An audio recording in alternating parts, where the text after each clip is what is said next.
Okay guys, so of course this is a new Betta breeding diary episode, and I have something really interesting to show you guys. So I'm about to flip the camera around and actually show you. This has to do with Cheryl, my female that I plan on breeding. Hopefully it'll go good this time.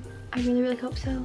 But anyway, let me go ahead and flip the camera around because this is something that I have noticed that is very interesting about her, and I'm really excited to show you guys. So here we go. Okay, so if you look right here, you can notice that Cheryl has actually made her own bubble nest.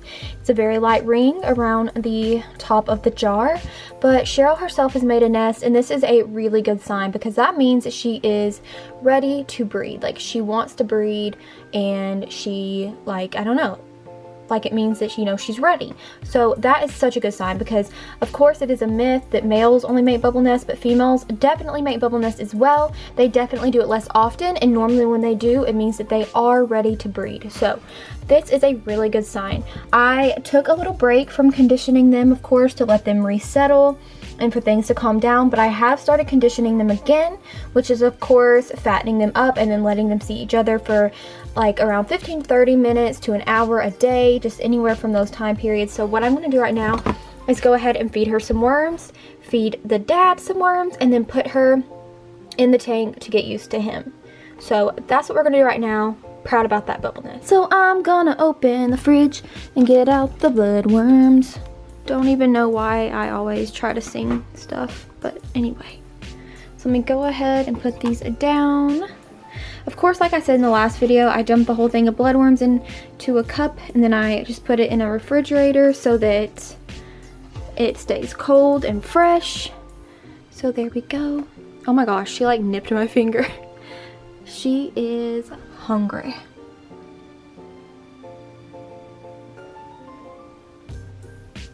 Okay, so while she gets those, I'm going to get some more bloodworms to give her because we definitely want to fatten her up. There you go, Cheryl.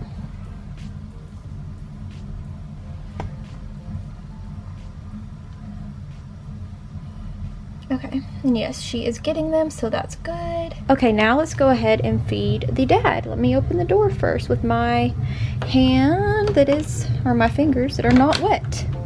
Okay.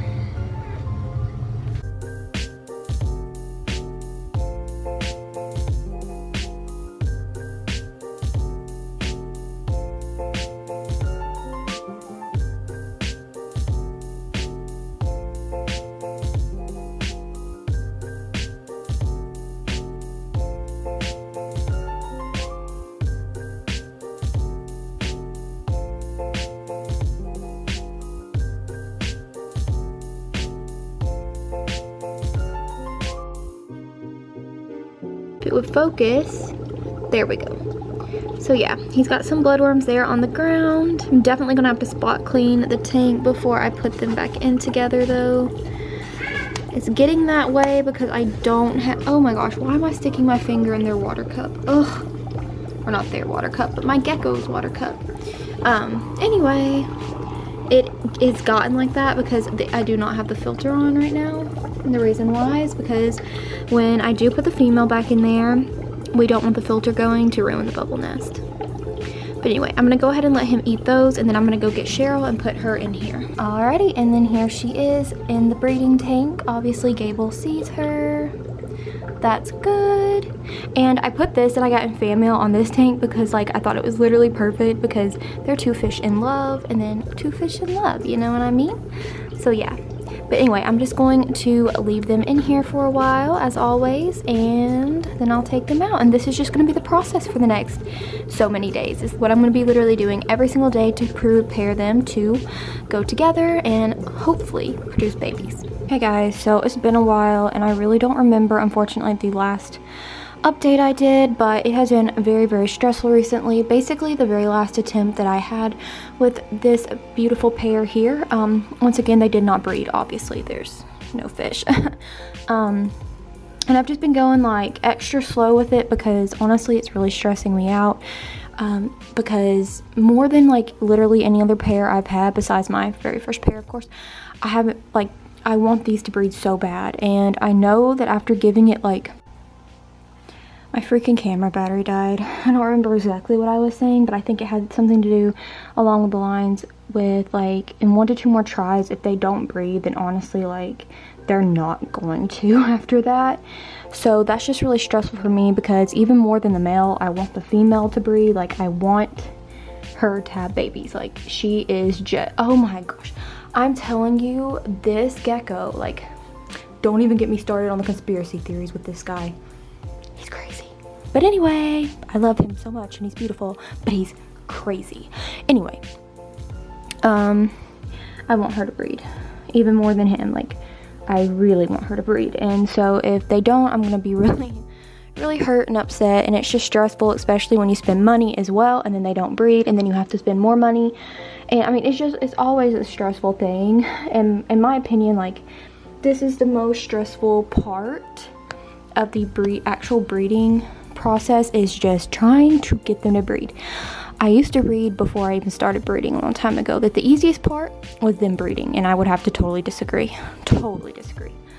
But fingers crossed, prayers as well, that you know these guys will breed here on the next try. I'm still taking it slow, conditioning them again, all that kind of stuff, and then we'll see. But just basically want to come on here with that little update / announcement from the last time that you have seen anything. Okay guys, it has been quite a few days since I have like last shown you the breeding tank and the breeding pair, but I think it is a time to finally let them out again and give it another go. It has been, like I said, quite a few days, so I've done a lot more conditioning, and the female, literally last night, she looked so big. I'm like, if she has any more worms, she is actually going to burst open.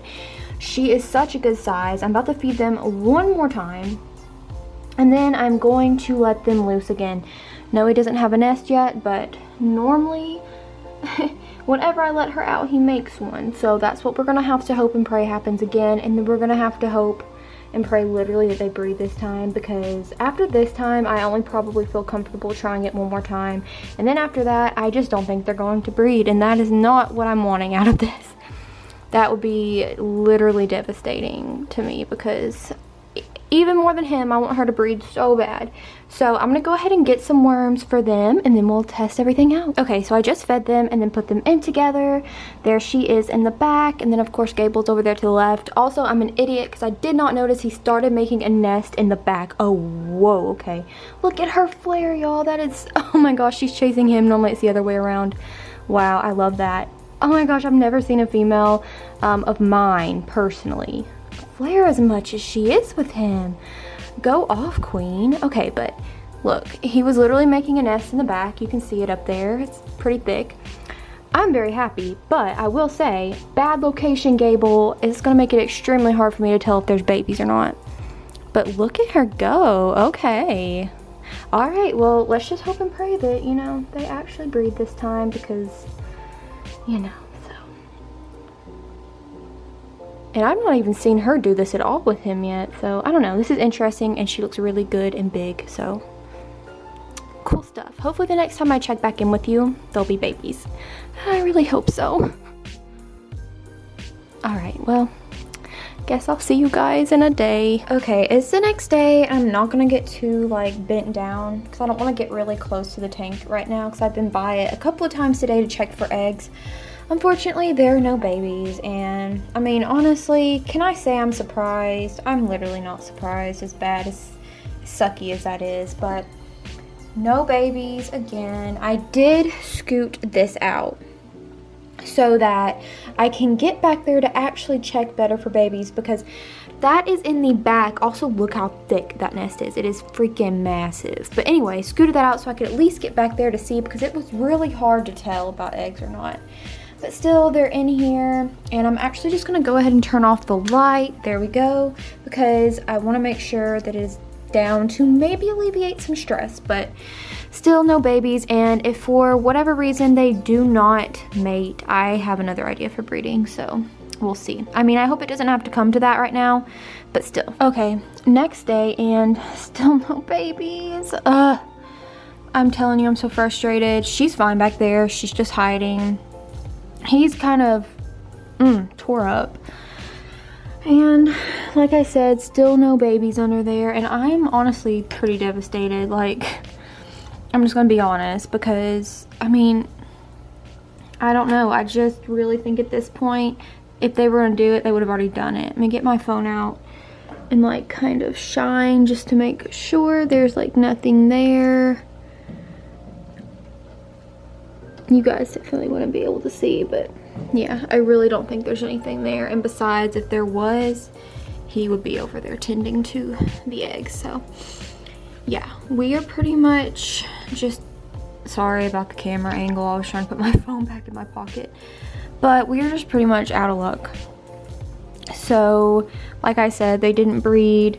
I probably will take her out very soon because I'm nervous, because I don't want her health to go down, because she is resting over there, and I'm a little bit nervous. But yeah, I don't know, this is really heartbreaking. So like I said, I am genuinely very upset, and that's just because, you know, this is always the most stressful part of this whole process for me. And you know, I'm really sad they're not gonna breed. Number one, because I love them. Number two, that means more money I'm gonna have to spend. But that's not even the worst part of it. Like, that's fine. The worst part is that they're not gonna breed, and I want them to breed because babies make me happy. This is like my favorite thing to do in life. Like, I love breeding, and I love sharing it with you guys, and you guys get so excited, and I always feel like I'm letting you guys down when they don't breed as well. So it's so stressful because everyone always asks me, I always get so many like DMs and messages like, have they bred yet? Like, how is that going? And I'm just like, it's bad, okay? But yeah. So, like I said, it's not gone well. I've said that a million times. So I've came up with an alternate plan for breeding. I really want to give Cheryl another go. Cheryl is so amazing and unique, you know, and I mean, I've said that a lot, but she's different from any Betta I've had. Just that really bright neon yellow is amazing. So I really want to try her. So here is my thoughts. Back a long time ago when I got Jim, I said I would never breed him. I just didn't want to. But the thing is I've got to sit down. I really got to sit down. Let me go over her. The thing is that I always said I would never breed Jim, but you guys had always wanted me to breed Jim. Y'all were like, sorry about all this. Hold on. Okay, that's better. I never wanted to breed Jim, but you guys always wanted me to breed Jim. And I was always like, nah, I don't want to breed him. Like, he is just a pet. Okay, that's not working. Let me stand here. Better. I'm such a mess. Okay, I always said that I never wanted to breed Jim. You guys always wanted me to breed Jim. And me and my mom were talking about it yesterday.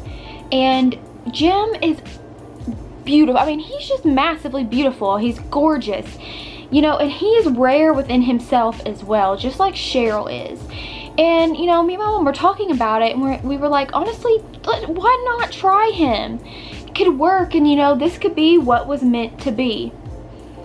Because you know, I was stubborn before and said I wasn't gonna breed him. So my thought now is just to say screw it with Gable. I don't think he's going to breed at all. So I'll say screw it with Gable, and let's try to breed Jim and Cheryl. So Jim is obviously my newest Betta. He is the Koi Veiltail. Beautiful yellow and black koi colors. Yellow is my favorite color in Betta fish, and honestly for the last little bit I have been really trying to steer away from the red and orange colors in Betta fish. And red and blue are the dominant colors, like the very first dominant colors that a Betta fish would get, and they kind of just like punch all the other colors out of the way. They're dominant, they take over. And like I said, yellow is my favorite, and I'm trying to get rid of the red. And Jim doesn't have red or blue. Blue's fine. It's just really I'm trying to get out of the red. So he's the perfect colors along with Cheryl. They would make beautiful, unique babies. And I know you guys would love them because you guys have been asking for Jim babies. So that's my thought. Let's just breed Jim. Let's try it. And then if he doesn't work, then we will definitely order a new pair. But, you know, I'm just trying to look on the bright side and think that, you know, maybe this was what was supposed to happen all along. So that's what we're gonna do. Now, I will say, this kind of goes a tad bit against what I've said in the past about my rules for how I do things when it comes to breeding. Jim has a different tail type than Cheryl, which normally I would say is a no-no. So I know that I'm kind of going like a little bit back on what I said, but not like fully against what I said, because okay, I don't really know how to explain this to, okay, basically, let's just say this. It's not like I'm breeding a veil tail and a crown tail. I would not do that. I think that that would be a little bit too messed up and like genetic. I couldn't really picture how that would come out and be okay without having a lot of like mess ups. But because Cheryl has a more rounded tail and veil tails are still rounded, they're not spikes or anything like that. I hope that's making sense. I think it is more okay. So it's not something that I would promote to do all the time, but I think it's perfectly fine to do this time, especially because you guys want gem babies. Cheryl's beautiful. It's not like we're breeding like two really contrasted tail types. So I think it will be fine. So for like this one time, I am totally down for it, because no matter what, the babies are not going to be like that different, if that makes any sense at all. I hope I've explained myself all right, and although it's like a little bit different from what I've said, it's still not like completely different. It's still okay in my opinion. So that's what we're going to do. I definitely think it's safe. I think it is perfectly fine. You guys can finally have gem babies as long as he'll breed. Let's hope it actually happens this time. You guys will have gem babies with that beautiful yellow color. So there we go. I'll shut up now. But that's pretty much it for this Betta breeding diary episode. Once again, nothing has went as planned. I don't see a fit to keep going on with this video when all there is disappointment after disappointment. So we're gonna end this chapter. We're gonna nip it in the bud right now and start fresh and hope for a better outcome next time. So we'll start all this in the next Betta breeding diary episode. So let's go ahead and end it right here. I want to say thank you to my patrons as always. Dylan, Jeremy, Maddie, Davis, Mercy, Janae, Natalie, Jill, Crystal, Jesse, Steven, Cairo, Jessica. Thank you guys so much for being patrons. It means the absolute world to me. If you guys are interested in being a patron, the link will be in the description box down below. It would really mean a lot to me if you would check it out. You get a lot of awesome perks and it helps me out so much. So definitely consider checking that out. And other than that, please make sure to give this video a big thumbs up and subscribe to my channel. Follow me along on this breeding journey some more, and of course to see all my other videos related to Bettas and my other pets. So definitely subscribe and join the family. It would mean so much to me. You can do that by hitting my face right up there, and you can watch another one of my videos by clicking right over there. Like I said, it would mean everything to me if you would do that, and I hope you have a great day or night or whenever you may be watching this, and I will see you guys in my next video.